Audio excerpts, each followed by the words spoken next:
Assalamualaikum warahmatullahi wabarakatuh. Di video ieu abdi rek ngajieun bala-bala.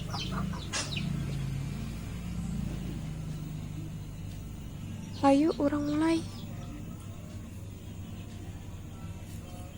Bahan-bahanna aya tepung, kol, wortel, daun bawang jeung seledri.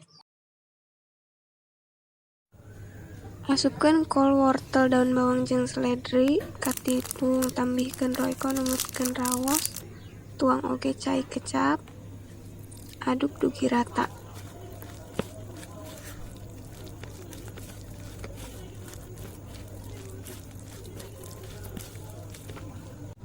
Resep ieu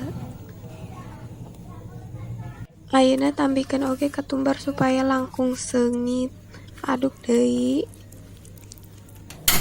Hurungkeun kompor, tuang minyak, goreng adonan numutkeun bentuk nu dipitah hoyong. Resep ieu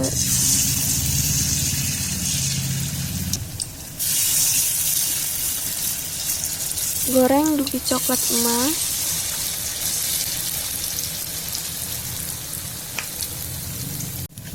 Ngatos eta geus tiasa diangkat jeung tiriskeun.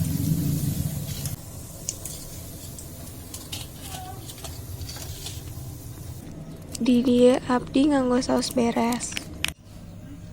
Bala-bala geus jadi jeung siap didahar.